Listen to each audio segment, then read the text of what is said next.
आज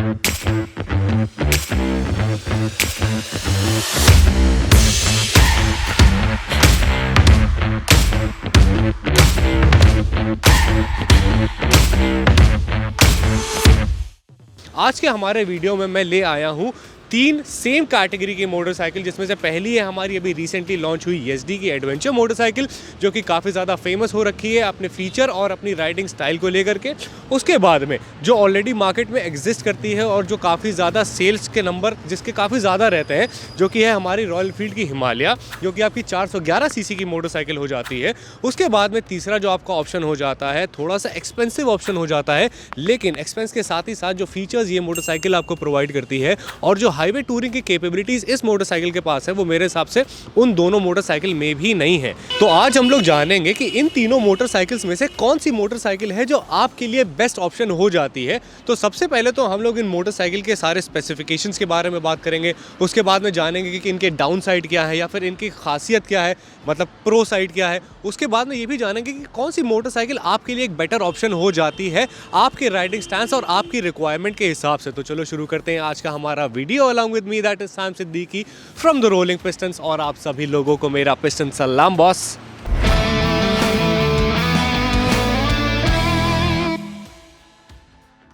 ये बहुत ही बड़ा टास्क है आज का कि इन तीनों मोटरसाइकिल्स में से मुझे आपको बताना है कि कौन सी मोटरसाइकिल एक बेटर ऑप्शन हो सकती है आप लोगों के लिए, बिकॉज तीनों ही मोटरसाइकिल काफ़ी ज़्यादा अच्छा ऑप्शन है।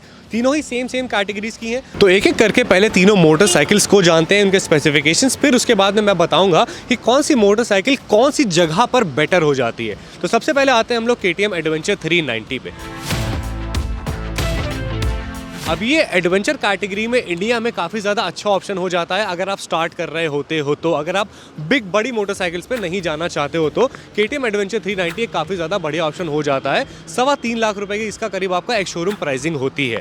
तो अब जानता हूँ इस मोटरसाइकिल में आपको प्रोवाइड क्या करा जाता है। सबसे पहली चीज़, अगर हम लोग इसके फ्रंट से शुरू करें तो फ्रंट में जो है हमें इसको 19 इंचेस के टायर मिलते हैं, अलॉय व्हील मिलता है, और उसके अंदर रियर में जो हमको 17 इंचेस के टायर मिलते हैं, अलॉय व्हील। फ्रंट में हमें 100 और रियर में हमें 140 का टायर मिल जाता है इसमें। उसके बाद में इसमें आपको डुअल चैनल ABS मिलता है, इसमें आपको सुपर मोटो मोड मिलता है। सुपर मोटो मोड मतलब आप अपना रियर ABS ऑफ कर सकते हो और उसके बाद में प्रॉपर ऑफ रोडिंग का मजा ले सकते हो। उसके बाद अगर हम लोग इसके टैंक पर आ जाए तो 14.5 लीटर का टैंक मिलता है। इसकी जो सीट हाइट है आपकी 855 मिलीमीटर की सीट हाइट है इसकी, यानी कि अब आप देखो मेरी हाइट जो है वो 5'10" है, अब देखो, लेकिन तब भी मेरे को पैर जो है ना पूरे नहीं आ रहे। तो ये हल्का सा इस मोटरसाइकिल का थोड़ा सा डाउन साइड हो जाता है कि बहुत इंसान जिसकी हाइट थोड़ी सी 5'5" है, 5'6" है, तो उन लोगों को ये मोटरसाइकिल चलाने में थोड़ी सी दिक्कत आ सकती है। लेकिन इसका एक प्लस पॉइंट ये है कि इस मोटरसाइकिल का जो वेट है वो सिर्फ और सिर्फ 163 kgs का है। तो आप इस मोटरसाइकिल के डिसबैलेंस भी अगर हो गए तब भी आपको ज़्यादा दिक्कत नहीं आने वाली है। उसके बाद में ऑल LED सेटअप तो आपको इसमें मिलता ही है। उसके बाद में इसमें आपको स्विचेबल ABS मिल रहा है। उसी के साथ साथ इस मोटरसाइकिल में आपको मिलता है ट्रैक्शन कंट्रोल, जो कि बाकी दोनों मोटरसाइकिल्स में आपको देखने को नहीं मिलता है। और जो ट्रैक्शन कंट्रोल है वो भी आप उसको बंद भी कर सकते हो, यानी इसमें आपको स्विचेबल ट्रैक्शन कंट्रोल मिल जाता है। अगर हम लोग इसके इंजन पावर की बात करें तो इस मोटरसाइकिल में आपका 373 सीसी का इंजन प्रोवाइड करा गया है, जो कि प्रोड्यूस कर रहा है 42.3 PS की पावर, और उसके साथ ही साथ 37 न्यूटन मीटर का torque with 6 speed gear box and dual channel ABS। उसके बाद में अगर हम लोग इसे ग्राउंड क्लियरेंस की बात करें तो इस मोटरसाइकिल का जो ग्राउंड क्लियरेंस है वो 200 mm का है। अब हम लोग चलते हैं हमारी दूसरी मोटरसाइकिल के ऊपर और देखते हैं कि मैं रॉयल एनफील्ड हिमालय क्या प्रोवाइड करता है। इसमें हमें ऑल LED सेटअप नहीं मिलता है। ये BS6 मोटर है, आपका 411 सीसी का इंजन है इसके अंदर, जो कि आपका प्रोड्यूस करता है 24 PS के पावर के साथ ही साथ 32 न्यूटन मीटर का टॉर्क। ठीक है, तो इसमें भी आपका इंजन के साथ साथ इसमें भी आपको 37 न्यूटन मीटर का टॉर्क मिलता है, और इसमें जो है आपको 32 न्यूटन मीटर का टॉर्क मिलता है।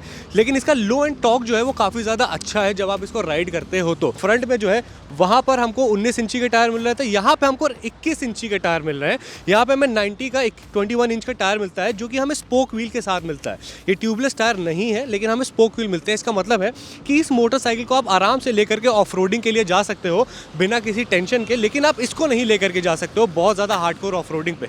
उसका रीज़न ये है कि अलॉयज जो है वो बेंड हो जाते हैं, उसके बाद में आपको खतरा हो जाता है, लेकिन स्पोक व्हील में ऐसा चीज़ नहीं होता है। उसके बाद में अगर हम लोग इसके साथ बात करें तो इसमें जो है हमें रियर में अगेन वही 17 इंचेस का टायर मिल जाता है, और इसमें हमें 130 का टायर मिलता है, ठीक है। उसके बाद में अगर हम लोग इस मोटरसाइकिल के वेट की बात करें तो 199 kgs की है। उसके बाद में इस मोटरसाइकिल में हमें स्विचेबल ABS भी मिल जाता है। इसमें हमें कोई भी ट्रैक्शन कंट्रोल नहीं मिलता है, और ट्रैक्शन कंट्रोल नहीं है तो स्विचेबल होने की तो बात होती ही नहीं है। अगर हम लोग इसके ग्राउंड क्लियरेंस की बात करें तो इसमें हमें 200 mm का ग्राउंड क्लियरेंस मिल जाता है। और अगर हम लोग इसकी सीट हाइट की बात करें तो इसमें हमें 800 mm की सीट हाइट मिल जाती है। तो ये हो गई हमारी रॉयल एनफील्ड हिमालय। उसके बाद में अगर हम लोग हिमालय से आए फाइनली हमारी SD एडवेंचर पर, सबसे पहले तो आप लुक देखो, आराम से बढ़िया से लुक देखो। मेरे हिसाब से तीनों मोटरसाइकिल खड़ी हैं, तीनों मोटरसाइकिल में मुझे ये मोटरसाइकिल काफ़ी ज़्यादा अच्छी लग रही है।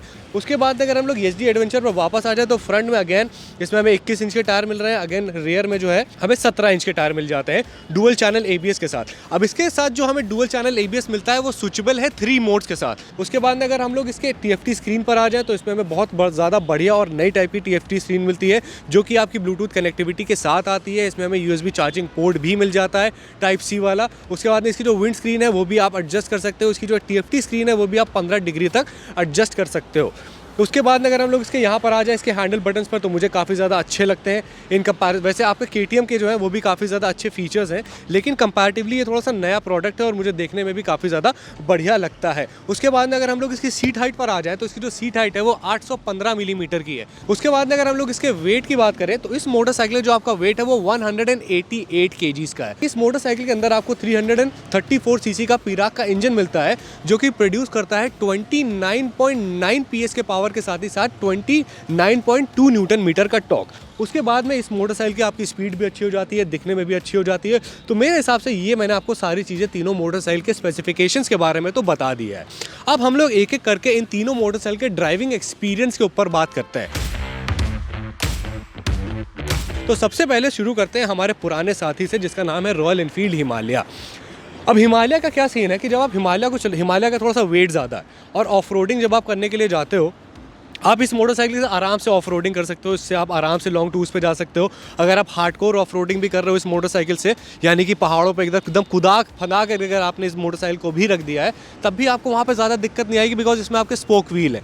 एक जगह पर जहाँ पर आपको थोड़ी सी दिक्कत आ सकती है वो है इसके वेट के ऊपर, बिकॉज आपको ऑफ रोडिंग में थोड़ी सी लाइट मशीन चाहिए होती है, लेकिन इसका वेट 199 kgs है जो कि इन दोनों से ज़्यादा हो जाता है, ठीक है। तो वहाँ पर थोड़ा सा मसला आता है। उसके बाद अगर आप इसको हाईवे पर क्रूज करते हो तो एक टाइम के बाद इस मोटरसाइकिल में जो आपको पावर की जो है थोड़ी सी कमी लगने लगती है, ठीक है। उसके बाद में मेरे हिसाब से ड्राइविंग एक्सपीरियंस इसका बढ़िया होता है। अगर आप इसकी फ्यूल एफिशिएंसी की बात करो तो करीब 30 किलोमीटर पर लीटर का एवरेज जो है ये मोटरसाइकिल आपकी आराम से निकाल देती है, 30 प्लस ही निकाल देती है, चाहे वो हाईवेज पे हो या फिर चाहे वो सिटीज़ में ही क्यों ना हो। और काफ़ी ज़्यादा रिलायबल ऑप्शन है। और जब ये दोनों नहीं हुआ करते थे तब भी आपकी रॉयल एनफील्ड हिमालय हुआ करती थी, लेकिन इसका हल्का सा डाउन साइड ये है कि इसके जो क्वालिटी पार्ट्स हैं, यानी कि जो इसके पार्ट्स हैं, बिल्ड पार्ट्स हैं, उसकी क्वालिटी इतनी ज़्यादा अच्छी नहीं मानी जाती है, ऐसा लोगों का कहना है।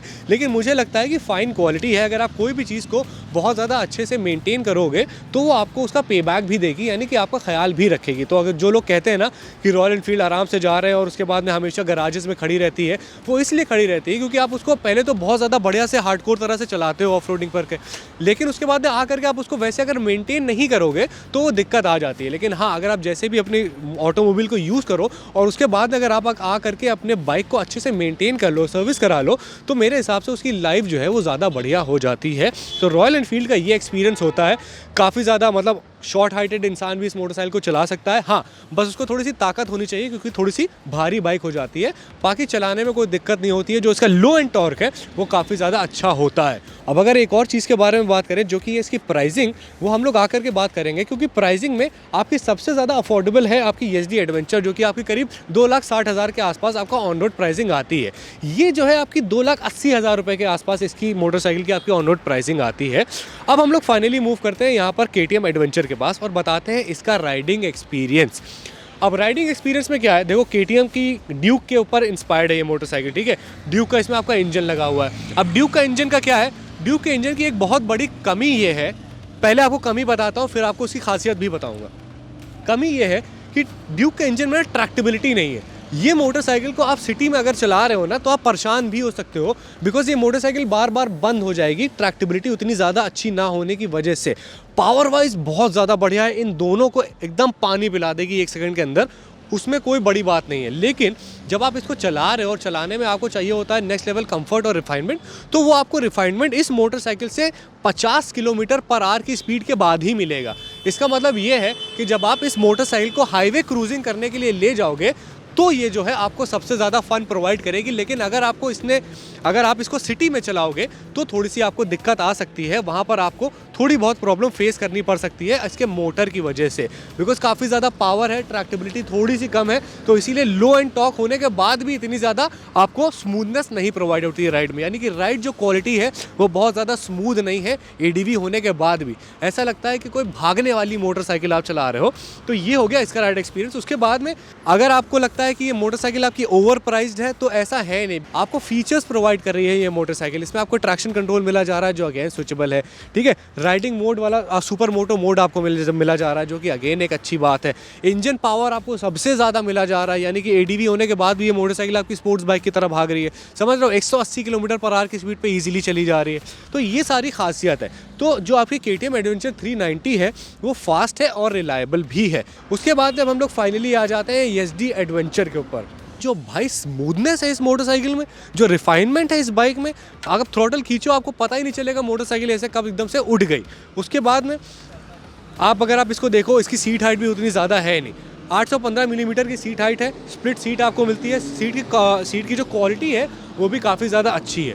उसके बाद अगर हम लोग इसके हैंडल पर आ जाए तो हैंडल भी इसका ठीक ठाक मुझे लगता है। बस एक हल्की सी मुझे यहाँ पे कमी लगती है कि इसके फ्रंट में आपको काफ़ी ज़्यादा जगह दे दी गई है, जिसकी वजह से थोड़ा सा यहाँ पे हल्का सा ऑकवर्ड लगता है। यहाँ पे कोई और चीज़ भी डालनी चाहिए थी, बट देन अगेन वो फेसलिफ्ट में आ जाएगी। उसके बाद आप इसका ये देख रहे हो, ये गार्ड, इसके ऊपर आप आराम से अपने पैनियर्स वगैरह लगा लो। यहाँ पीछे जो है आपको सैडल मिलता है बाय डिफ़ॉल्ट। उसके बाद में आप वहाँ पर अगर अपनी चीज़ें लगा लो। उसके बाद में आपका जो एग्जॉस्ट है वो भी आपका ठीक ठाक ऊंची हाइट पर है, मतलब आप आराम से इसको पानी वानी के अंदर कुदा सकते हो। इसमें आपको स्पोक व्हील मिल जाते हैं, इसमें आपको डुअल चैनल ABS मिल जाता है जो कि आप अपनी राइड कंफर्ट के हिसाब से स्विच कर सकते हो। 3 मोड्स भी मिलते हैं आपको उसके बाद में अगर हम लोग इसकी स्पीड की बात करें तो भागती है भाई ये मोटरसाइकिल, ठीक है। अगर स्पीड की बात करें तो सबसे स्लो आपकी रॉयल एनफील्ड हिमालय ही होगी स्पीड के मामले में।